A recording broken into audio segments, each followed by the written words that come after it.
नमस्कार दोस्तों, स्वागत है आपका मेरे YouTube चैनल पारिवारिक कहानियों में। आज की कहानी है स्त्रियों के अरमान। ये कहानी बहुत सुंदर है। कहानी को पूरा सुनना और मेरे चैनल को सब्सक्राइब जरूर करना। चलो कहानी शुरू करते हैं। सुबह की पहली किरण की तरह वो मेरे आंगन में छन से उतरी थी। उतरते ही टूटकर बिखर गई थी और उसके बिखरते ही सारे आंगन में पीली से चमकदार रोशनी कोने कोने तक फैल गई थी।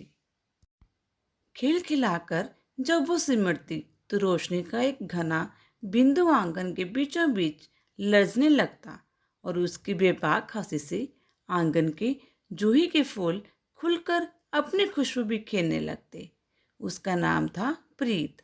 मैं उसे प्रीतो कहती थी। हुआ यूं कि मेरी एक बड़ी पुरानी सहेली अपने घर जा रही थी। मेरे पति विदेश गए थे। घर वैसे भी काटने को दौड़ रहा था। मेरी सहेली ने प्रस्ताव रखा कि प्रीतो को कुछ दिन मैं घर में रख लूं, तो मैंने फौरन हाँ कर दी। मेरी सहेली का दाया हाथ थी प्रीतो। उसके किंडरगार्टन स्कूल के बच्चे उसे तीतो कहकर स्कूल में घुसते और फिर वो उनके प्रीत आंटी हो जाते। प्रीतो को प्रीत कहलाने का शौक था। स्कूल से लेकर तकिए के गिलाफ तक का काम प्रीतो के सुपुर्द था। पर जब छुट्टियों में मैडम घर जाने लगी तो प्रीतो को साथ ले जाना उसकी हिसाबी बुद्धि को ठीक न लगा। मेरी ये सहेली बचपन से ही दबंग थी। एक बार गोलगप्पे वाले से उसका झगड़ा हुआ और मैडम की चप्पल की मार से वो भाग गया था। तब से हम उसे मैडम ही कहते थे। उसका असली नाम भूल ही गए। 2 दिन पहले ही मैडम प्रीतो को लेकर मेरे घर आ गई। जब मैडम ट्रेन पर बैठी तो प्रीतो, जो उसका राई रत्ती संभाल कर रखती थी, थक कर चूर हो चुकी थी। आते ही जब 2 सैरोडीन खाकर वो सो गई। दूसरे दिन अभी घर में चहलकदमी की आवाज़ें आनी शुरू हो गई थी। बाथरूम का पानी धुआंधार बहने की आवाज़ आई। लोहे की बाल्टी में खुले नल का पानी शोर कर रहा था। बिस्तर में आके मीचे मीचे में जोर से चिल्लाई, प्रीतो। जी मैडम। वो जैसे सर पर ही खड़ी थी। खबरदार, जो तुमने मुझे मैडम कहा। मैं चिल्लाकर उस पर बरस पड़ी। तो वो मासूमियत से बोली, तो फिर क्या कहूँ मैडम जी। पहले ये नल बंद करो और तुम मुझे दीदी दे कह सकती हो। वो मुझसे कब आकर लिपट गई मैं ये जान ही ना पाई। दीदी दीदी कहकर उसने सारा घर गुंजा दिया। फिर उसके अतीत की चंद पोल्टियाँ पल भर में ही मेरे सामने बिखर पड़ी थी। प्रीतो अकेली बैठी थी। 3-4 भाइयों की अकेली बहन, पर उसका बाप जो बड़ी से ज्यादा शराबी था। उसके इसके जरा से बड़ा होता ही उसे नंबरदार के बेटे को ब्याह दिया। उसे पुराना दमा था। इस अन्याय का विरोध कौन करता। उसके भाई शराबी बाप की मार खा खाकर दौड़ने की उम्र आते ही घर से भाग गए थे। माँ घर की दीवारों जैसे ही एक दीवार थी। भगवान की करनी, सुहागरात के दिन ही दूल्हे माशे को दमे का ऐसा दौरा पड़ा कि अस्पताल ले जाना पड़ा। सुहाग शैया पर बैठी बैठी प्रीतो सोई रही। सुबह लोगों ने कहा कुलच्छनी आते ही पति पर वार कर दिया। पता नहीं नंबरदार के इस नाम का क्या होगा। इसका पाप तो जानलेवा है। तभी हमारी मैडम वहां पहुंच गई और शोहर के मरने से पहले ही उसे घर ले आई। सारे गांव के मुकाबले में वो अकेली ही थी। पर दबंग ऐसी कि उसे देखते ही नंबरदार हुक्का छोड़कर खड़ा हो। इसी दबंगता की वजह से आज तक उसकी शादी न हो पाई थी। ऐसे ख्याति थी कि पुरोहित भी उसके जन्म पत्र लेकर कहीं जाने को राजी ना होता। सो कुंवारी ही रह गई। प्रीतो की आंखों में तैरते सपने मैडम ने बड़ी आसानी से पूछ डाले और शहर में आकर बच्चों का किंडरगार्टन खोल दिया। प्रीतो को जो सहारा मिला तो उसने अपना सारा मन बच्चों में ही लगा दिया। मैडम उसे प्यार भी करती, पर मजाल है जो कभी पता चलने दे। प्रीतो, जिसने शादी से सुहाग सनी भावरों में शर्मा शर्मा कर पांव रखे, अग्नि के आगे कस्में वादे करते समय पिघलाती रही। वो प्रीतो कब तक अनुशासन में रहेगी, इसका भय मुझे बराबर लग रहा था। मेरे घर में आते ही जरा सी सहानुभूति उसकी आंखों में फिर से सपनों के संदेश बुनने लगी। सारा काम हंसते हंसते निपटा लेती और सारा दिन कोई 6 बार कंघी करके महाउभाऊ हेयर स्टाइल बनाती रहती। बिंदी लगाने का उसे बड़ा ही चाव था। मैंने एक दिन कहा, प्रीतो, तू बिंदी लगाकर मिटा क्यों देती है? उदास होकर बोली, वो जो मर गया है। पर दीदी, मेरा तो वो उत्साहित होकर बोली, यही तो मैं कहती हूँ, पर मैडम हमेशा टोक देती है। कहती है लाल बिंदी सिर्फ सुहागने लगा सकती हैं, तुम काली बिंदी लगाया करो। हाँ दीदी, काली बिंदी तो लगा ही सकती हूँ, और अब उसे मेरे 1 साल हो गया है। अब उसका प्रेत मुझे तंग नहीं कर सकता। ये कहकर वो हंस पड़ी। वो कहने लगी, दीदी, अगर वो जिंदा रहता तो मैं गाँव कभी न छोड़ती। शादी से पहले एक बार उसने रास्ते में मेरा हाथ पकड़कर कहा था, कसम खा प्रीतो, मुझे कभी छोड़कर ना जाओगी। मैंने कसम खाकर कहा था, कभी नहीं। तभी किसी के कदमों की आहट हुई थी और उसने मेरा हाथ छोड़ दिया था। उसके घर वाले कहते हैं, हमें पता था ये ज़्यादा दिन ना रहेगा। हमने तो शादी इसलिए करवा दी थी कि प्रेत बनकर हमें तंग ना करे। मेरा गला उन्होंने काटना था, सो काट दिया। मैंने कहा, प्रीतो, तू तो अभी 20 की भी नहीं हुई, ऐसी बातें क्यों करती है? तेरी किसी भी बात से नहीं लगता तेरी शादी हो चुकी है।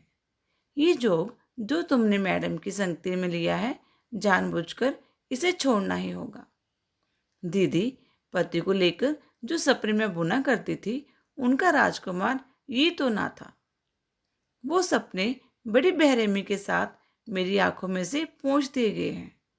अब उस नई स्लेट पर कोई ना कोई रोज आकर मिट जाता और कोई मूरत बनती ही नहीं। मैंने उससे बड़े प्यार से पूछा, तुम्हें कोई अच्छा लगता है प्रीतो? नहीं, पर जी चाहता है मैं किसी को अच्छी लगूं। हाथ पाँव में मेहंदी, मांग में सिंदूर, लाल जोड़ा और सुरमई आंखें। इनके साथ अगर सुहाग होता तो मेरा भी हुआ था।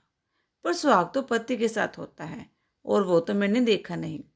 प्रीतो, मैडम का किंडरगार्टन तू ही तो संभालती है।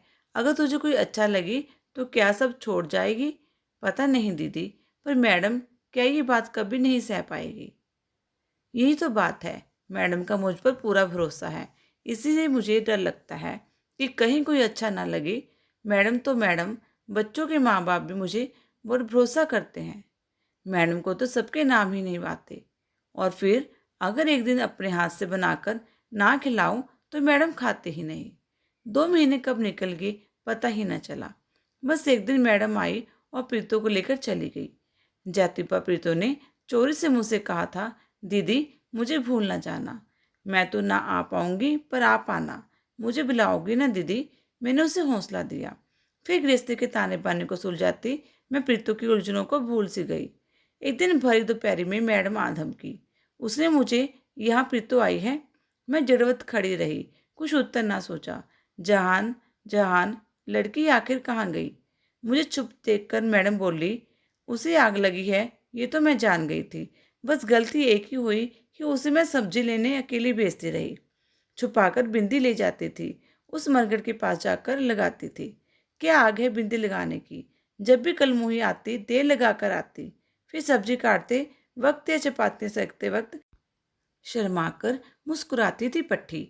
मुझे क्या पता था इसे क्या मौत पड़ी है, नहीं तो उड़ने से पहले ही पर काट कर फेंक न देती। मुझे तो डर लग रहा था कहीं पागल ना हो जाए। लक्षण सब वही थे। कुछ दिन पहले एक बच्चे की माँ ने बताया होता तो मुझे क्या पता चलना था। कोई मुआ दर्जी है, सब्जी वाले की दुकान के पास उसके साथ भागे हो गए रांड। उसी के साथ आंख मटका चल रहा था। एक बार मिले तो पुलिस में देकर छुट्टी पाऊं। इंस्पेक्टर तिवारी के दोनों बच्चे मेरे ही स्कूल में हैं। मैंने कहा, मैडम, तुम रूखी सूखी लकड़ी हो। अगर वो नागरबेल कहीं सहारा ढूंढती है तो जाने दो उसे। उसे खुशी ढूंढ लेने दो। अब मुझे भी ताव आ गया। मैंने भी चिल्लाकर कहा, ये आग मैंने नहीं लगाई, पर यह आग मुझे ही लगानी चाहिए थी। तुम मेरी दोस्त हो। तुम्हारे पापों का प्रायश्चित मैं ना करूंगी तो कौन करेगा? तुम क्या जानो पुरुष के प्यार के बगैर जिंदगी कैसी रेगिस्तान सी होती है। फेरों की मारी को तुमने अपने अनुशासन के डंडे से साध कर रखा है। तुम जल्लाद हो तोशी, तुम इंसान नहीं हो। तुमने मोहब्बत की जिंदगी नहीं देखी। कभी देखो तो जानोगी तुमने अब तक क्या खोया है। मैडम चिल्लाकर बोली, मुझे फरेब नहीं खाना है। मिसेज आदित्य वर्मा, आप घर में रख कर देखिए, अगर तुम्हारे पालतू आदित्य को भी न झटका दे दे तो मेरा नाम भी तोशी नहीं। दिन रात उसकी इशारेबाजियां क्या मेरी नज़रों से नहीं गुजरती? अगर इस स्कूल की मुसीबत ना होती तो कब की भेज देती उसे गांव में, जहां से कसाईयों के हाथ से इसे छुड़ा कर लाई थी। शादी करवा दो उसकी, मैंने कहा। चलो चाय पिए, पानी खोल रहा होगा। मैंने प्यार से उसका हाथ पकड़ा। चलो मैडम, तुम्हें रूह अफ़ज़ा पिलाती हूँ। उसके बाद उसको जी थोड़ा हल्का हुआ तो मैंने कहा, मैडम उसकी शादी कर दो। उसके हालात में एक बार अपने आप को खड़ा करो और सोचो। मैडम बोली, मैं कोई अच्छा लड़का देखकर कुछ कर पाती इसके पहले ही वो भाग गई है। आज दूसरा दिन है। तौबा तौबा, अभी तो शाम की क्लासों के बच्चे आते ही होंगे। लो मैं चली। कई दिन हो गए। एक दिन शाम के वक़्त मैंने दरवाज़ा खोला तो प्रीति सामने खड़ी थी। पीछे एक लंबा तकड़ा खूबसूरत सा लड़का। शराब से वीर वोटी उसकी आंखें जैसे मेरे भीतर कुछ कंपा सी गई। भीकरे बाल और दम से भरे चेहरे पर मस्तक उसने भरी अवहेलना से जरा सा झुका भर दिया। मैं स्नेह से दोनों को अंदर ले आई। चाय का पानी चढ़ाने जैसे ही रसोई घर में गई, प्रीतो पीछे पीछे आ गई। हंसकर बोली, कैसा है? मैंने कहा, अच्छा।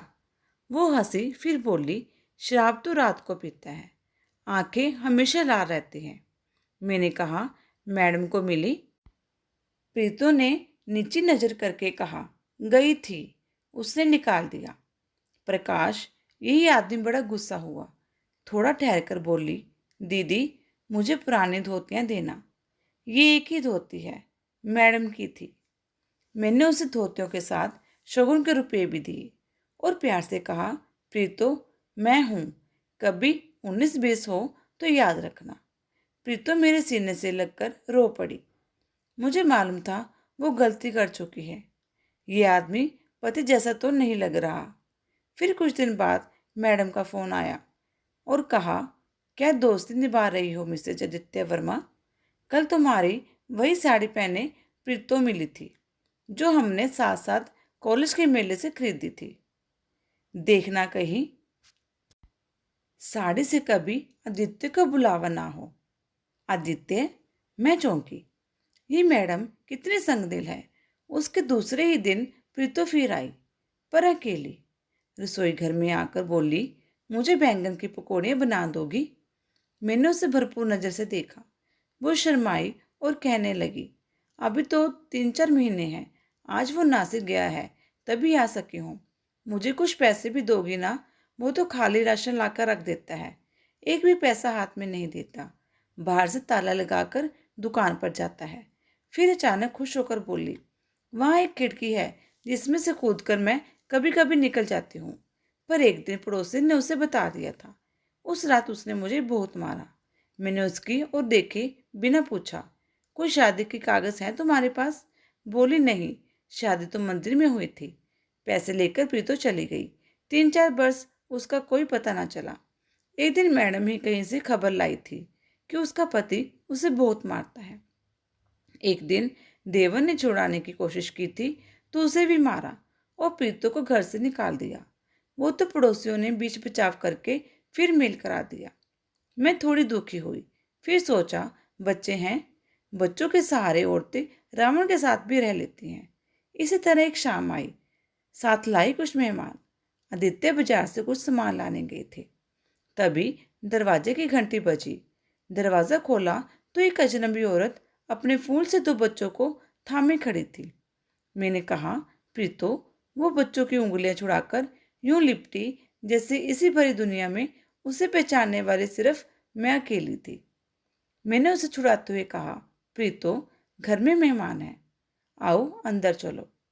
बगैर भूमिका बांधे प्रीतो ने कहा, दीदी वो चला गया है दुबई, घर भी किसी को दे गया, सिर्फ आज रात मुझे रह लेने दो। मैंने कहा, प्रीतो, ये मेहमान आज ही आए हैं, तुम्हें कहाँ सुलाऊंगी, फिर बच्चे भी हैं। प्रीतो ने कहा, इन्हें लेकर मैं बरामदे में सो जाऊंगी। कल सवेरे यही मैंने किसी को मिलना है, वो मेरा कोई इंतजाम करने वाले हैं। मैडम, मुझे किसी आश्रम में भेजना चाहती हैं। मैंने कहा, तुम मैडम के घर क्यों नहीं गई? वो कभी भी नहीं रखेगी दीदी।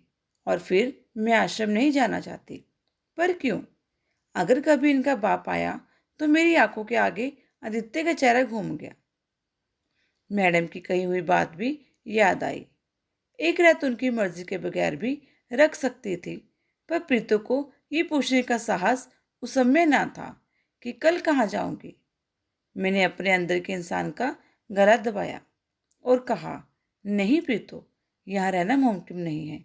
ये लोग हमारे जेठ की लड़की देखने आए हैं। लड़की कल दिल्ली से आएगी। ऐसे नाजुक रिश्तों के दौरान मैं घर में कोई अनहोनी नहीं कर सकूंगी। तुम पैसे लो। अगर कल सवेरे यहाँ से किसी को मिलना है तो टैक्सी में आ जाना। तुम जाओ। मैंने उसको दोनों बच्चों को उंगली से लगाया। दरवाजे के बाहर जाकर चौकीदार से टैक्सी मंगवाई और बच्चों के साथ प्रीतु को बैठते देखा। उसकी पसीने से तर हथेली में कुछ नोट खोस दिए। घर आकर दरवाजा बंद कर लिया। ये दरवाजा मैंने प्रीतु के लिए बंद किया था या अपने लिए, ये ना जान पाए। रात भर मुझे चुराहों के ख्वाब आते रहे। फिर कई दिन मैं दीवारों से पूछती रही, कल कहाँ जाओगी? हेलो दोस्तों, आपको ये कहानी कैसी लगी? अगर अच्छी लगी प्लीज़ लाइक और सब्सक्राइब जरूर करना। धन्यवाद।